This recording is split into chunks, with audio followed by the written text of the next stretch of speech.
Hello and welcome back to the Homeschool Library. Brad here with the epic conclusion to the Saga of the Axe that we began for Haggard January about a week and a half ago. Maybe check out that first video where I gave you the introduction to the Saga of the Axe that comprises a few different Alan Quatermain novels, at least a few novels in the overall Alan Quatermain series.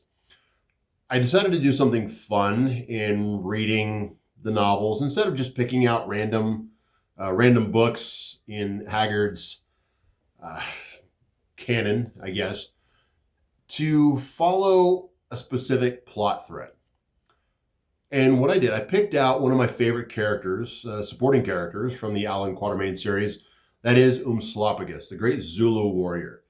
And we followed not just Umslopogus himself, but rather his mighty weapon, the great axe, Groan Maker. Has several colorful nicknames, but it's a great character. The axe is almost an extension of Umslopogus himself. And it actually, oddly enough, it has a larger story in Haggard's canon even than just Umslopogus himself. So without giving away too many spoilers, go back and watch that video. Where we left the axe was in the earliest prequel to the Alan Quatermain series, which is a story called Alan and the Ice Gods.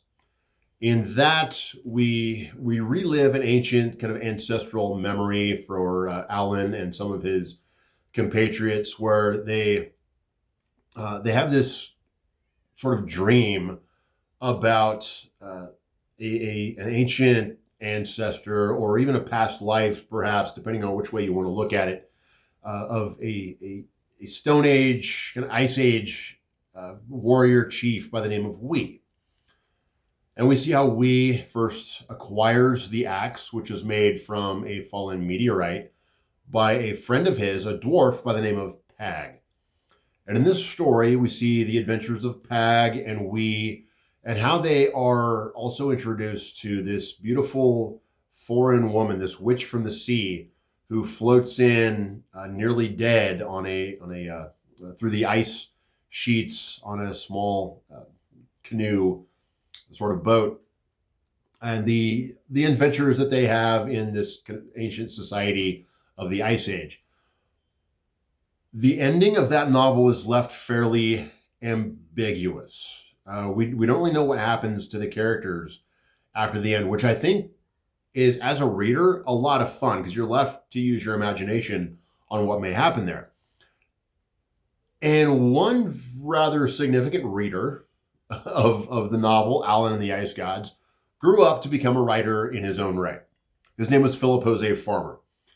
And Farmer grew up in love with all of the Victorian era literature, these great characters, all the way through the pulp era that he was experiencing as a youth, reading all the adventures of Tarzan and Doc Savage and Alan Quatermain and Sherlock Holmes and just all these great characters. And what he did, which I think was fairly clever, and if not ingenious, in at least in intent, in execution over the years, your mileage may vary on how some of them all kind of fit together appropriately. But the Wald Newton universe that Farmer created is in itself, in its purest form, a lot of fun, because all of the threads of these different characters throughout American and British, and even beyond that, literature from the 19th and 20th centuries, and actually many from the 18th century as well, they all, it's kind of the world's first combined universe. It's really neat how it all kind of plays off each other. Well, Farmer, he took, being the fascinated that he was with the adventures of Edgar Rice Burroughs and Tarzan, and of course Haggard as well, not just with Alan Quatermain and Umslopogus and the She novels. He took that ambiguous end of Alan and the Ice Gods and ran with it. And in his first novel, dealing with that, It is called Haddon of Ancient Opar. He also wrote a second novel called Flight to Opar that picks up immediately after Alan and the Ice Gods leave off, at least a matter of months or perhaps a year or so.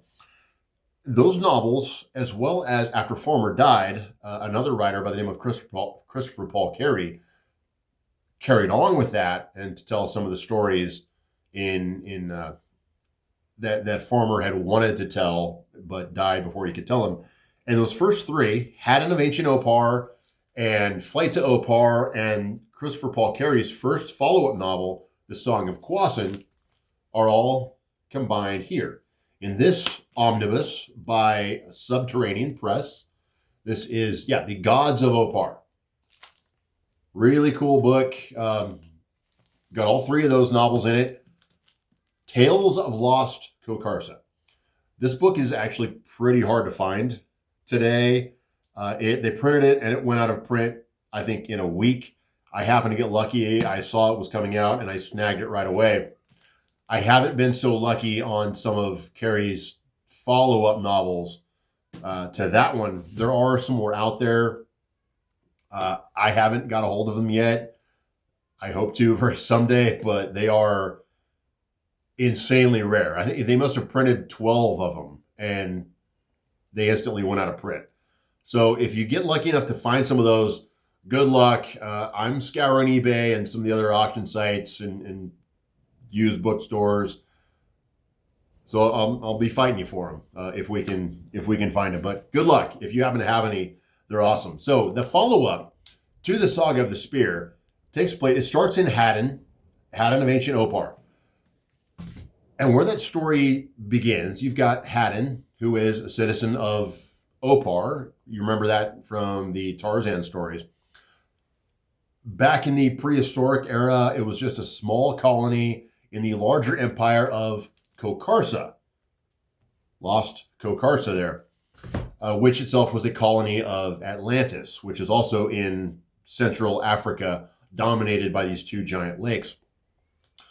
Haddon, he is the greatest young man and athlete of his city, and he competes in the great games to be held in the capital, which the intent of the games is, of course, the old King Minruth, I think the seventh, it's his time to abdicate and retire, and whoever wins the games gets to take his place as king / emperor, marry his daughter, who is also the high priestess, and ideally live happily ever after and bring the empire to even greater glory.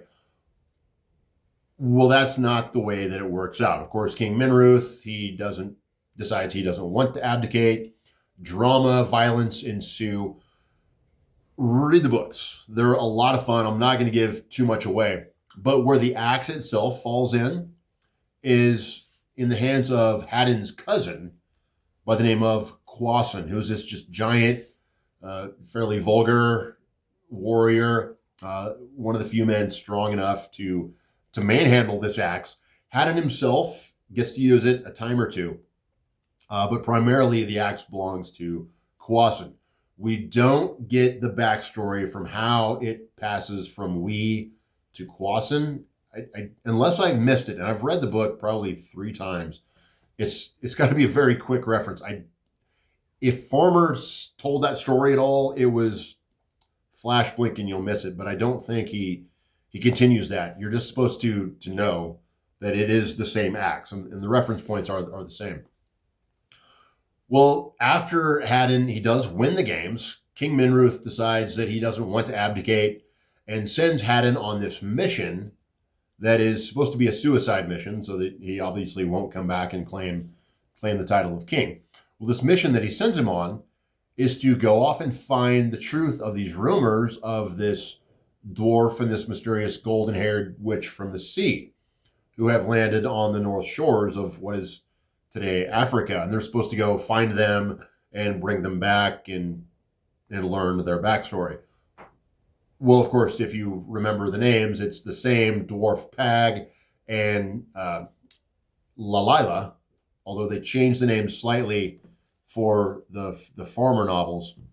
I think it becomes Paga and Lalila instead of Lalila. I don't know why he did that. Maybe some sort of legal issue, but or just to in some way make it his own. But they're clearly the same people, just picking up where one leaves off in the beginning of the other. The drama continues throughout both of Farmer's original novels, where, of course, Haddon falls in love with Lila, and they have a daughter whose name you will recognize. And I'm not going to tell you what it is because I want you to go read the book. But I will tell you that it plays back into Edgar Rice Burroughs and the Tarzan stories. So it's come full circle now at this point through that thread of the saga of the axe that we first meet in the hands of Umslopogus in the Alan Quatermain series, through its birth and its original creation back in the Ice Age, all the way through the Quatermain stories, through the Philip Jose Farmer link between the two, and then all the way back to Edgar Rice Burroughs and the Tarzan adventures. So it's a lot of it. I had so much fun reading these. These are the books that were obviously for the part of the tag of Haggard January. You've got the traditional African adventures. Then you've got works that are inspired by Haggard. And then I've still got a couple left to get to, one of which was Haggard playing in other genres. I have read that one, so check out for the video forthcoming on that one. And then another true nonfiction story that deals with Haggard's world. If not him specifically, then something involved in that. That is something that I picked out on actually Project Gutenberg. I wasn't able to get a hard copy of it in time, but I've been interested in it for a while. So stick around for those reviews coming up soon. But I wanted to give you the conclusion to the Saga of the Axe. Have you read Philip Jose Farmer's Haddon novels?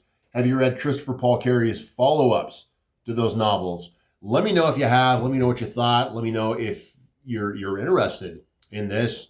As always, start the conversation. Leave all the comments, like button, subscribe. You know the drill.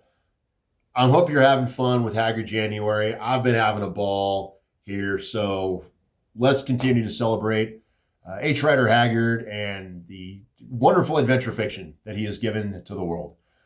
We'll see you next time. Brad out.